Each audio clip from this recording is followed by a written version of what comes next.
Hello dear students. तो आइए solve करते हैं क्लास 10th मैथमेटिक्स एक्सरसाइज 7.3 का क्वेश्चन नंबर 2 का फर्स्ट पार्ट। क्वेश्चन है निम्नलिखित में से प्रत्येक में k का मान ज्ञात कीजिए ताकि तीनों बिंदु संरेखी हों।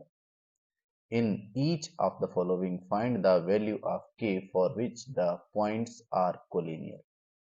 तो आपकी ये पॉइंट गिवन है यहाँ पर 7, -2, 5, 1, 3, k। तो ये तीनों पॉइंट अगर कोलिनियर हो, संरेखी हो, तो हमें इस स्थिति में k की वैल्यू फाइंड करनी है कि k का मान क्या होगा या k का कोऑर्डिनेट क्या होगा। तो स्टूडेंट्स यहाँ पर हम सबसे पहले सिचुएशन को अच्छे से समझ लेते हैं। क्वेश्चन में बताया गया है कि ये तीनों बिंदु क्या हैं, कोलिनियर हैं, संरेखी हैं। तो आप जानते हैं कि कोई अगर त्रिभुज होता है, जैसा कि हम प्रीवियस क्लास में पढ़ भी चुके हैं कि त्रिभुज का क्षेत्रफल हम कैसे फाइंड करते हैं। तो त्रिभुज में भी क्या होता है, इस प्रकार से तीन बिंदु होते हैं, लेकिन वो संरेखी नहीं होते हैं। लेकिन अगर हम विशेष स्थिति के लिए इन तीनों बिंदुओं को संरेखी मानते हुए इसे एक त्रिभुज माने, तो क्या होगा कि ये जो बिंदु ऊपर वाला है ये यहां पर आके एग्जिस्ट कर जाएगा और ये सीधी लाइन बन जाएगी। इस स्थिति में अगर हम इसे त्रिभुज मानेंगे तो हम ये कह सकते हैं कि इस त्रिभुज का कोई क्षेत्रफल नहीं रहा, अर्थात इसका क्षेत्रफल क्या हो गया, जीरो हो गया। और इसी कॉन्सेप्ट का, इसी ट्रिक का हम यहां पर यूज करेंगे और हम फाइंड करेंगे कि k की वैल्यू क्या है। तो आइए स्टार्ट करते हैं इसका सॉल्यूशन, और यहां पर जो सिचुएशन दी गई है उसको यहां पर नोट डाउन भी कर लेते हैं। तो हमने यहां पर लिखा कि जो आपके तीन पॉइंट्स दिए गए हैं, तीन बिंदु दिए गए हैं, उसमें से 7, -2 को हमने a मान लिया, 5, 1 को b मान लिया और 3, k को c मान लिया। इस प्रकार से तीन बिंदु हमारे सामने आ चुके हैं और क्वेश्चन में बताया गया है कि ये तीनों बिंदु संरेखी हैं। तो आप इसके सॉल्यूशन में आगे लिखेंगे बिकॉज a, b, c संरेखी है। ये हमको क्वेश्चन में गिवन है, ये संरेखी है यानी कोलिनियर है। और जब ये तीनों बिंदु कोलिनियर होंगे और फिर अगर हम एक ट्राइंगल को एज्यूम करेंगे तो उस ट्राइंगल का एरिया 0 होगा। उसी को हम यहां पर लिखते हैं, तो लिखेंगे इसलिए अगर हम एरिया ऑफ ट्राइंगल ABC बनाने की कोशिश करेंगे, प्राप्त करने की कोशिश करेंगे, तो क्या आएगा, हमारा 0 आएगा। अब इसी कॉन्सेप्ट को यूज करते हुए हम आगे बढ़ेंगे और k की वैल्यू फाइंड कर लेंगे। अब area of triangle ABC find करने का जब हमें कोऑर्डिनेट गिवन हो तो सूत्र क्या होता है, फार्मूला क्या होता है, जिसे हम प्रीवियस क्लास में पढ़ चुके हैं। अगर आपने वो वीडियो नहीं देखा तो उसको आप देख लीजिए, आपको अच्छे से समझ में आ जाएगा। यहां भी हम उसको यूज करेंगे।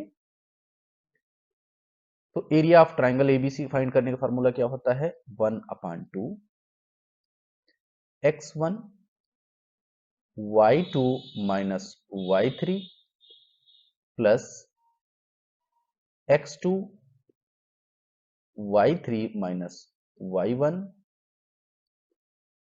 Plus x3 y1 minus y2, bracket closed. तो ये होता है हमारा फार्मूला एरिया फाइंड करने का त्रिभुज का। और ये हमारा कितना है, ये हमारा है 0। तो इक्वल में हम लिख देंगे 0। क्यों 0 है, क्योंकि ये तीनों बिंदु संरेखी हैं।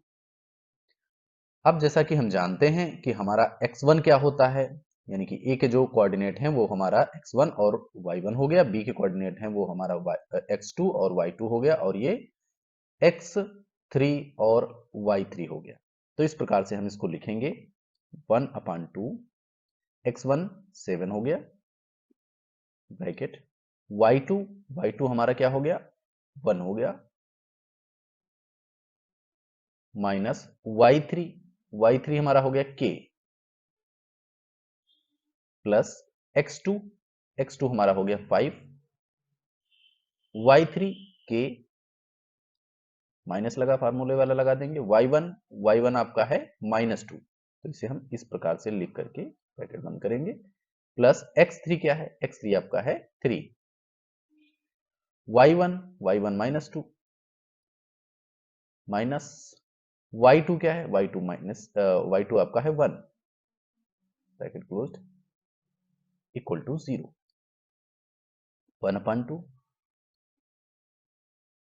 अब यहां पर हम 7 का मल्टीप्लाई अंदर ब्रैकेट में कर देंगे तो 7 वन 7 हो जाएगा और ये माइनस का 7k हो जाएगा। अब इधर क्या होगा, इसको हम थोड़ा सा एक रो में और सिंप्लीफाई कर लेते हैं। ये 5 अभी बाहर रखते हैं। अब यहाँ पर ये माइनस है, ये ब्रैकेट के अंदर माइनस है, तो माइनस माइनस हो जाएगा प्लस। तो ये इस प्रकार की सिचुएशन बनेगी k प्लस 2 प्लस, अब यहाँ पर ये भी माइनस है, ये भी माइनस है, दोनों ऐड हो जाएंगे, -3 हो जाएगा। तो इसको भी ऐसे ही अभी लिखते हैं, -3 अंदर हो गया, ब्रैकेट क्लोज्ड इक्वल टू 0। इसको और आगे सिंप्लीफाई करते हैं तो होगा 1/2। अब यहां पर इसको ऐसे ही लिखा रहने देते हैं, 7 माइनस 7k। अब यहां पर अंदर मल्टीप्लाई हो जाएगा तो क्या हो जाएगा, plus 5k plus 10, plus plus plus हो गया। अब इसको ओपन करेंगे तो हो जाएगा प्लस और अंदर है माइनस, तो प्लस माइनस -9 इक्वल टू 0, 1/2। अब यहां पर हम इसमें जो भी के वाले टर्म्स हैं उनको आपस में ऐड करेंगे, या जो माइनस हो रहा होगा तो माइनस करेंगे। तो ये माइनस का 7k है और प्लस का 5k है, तो हमारे पास यहाँ क्या बचेगा, यहाँ पर बचेगा हमारे पास -2k।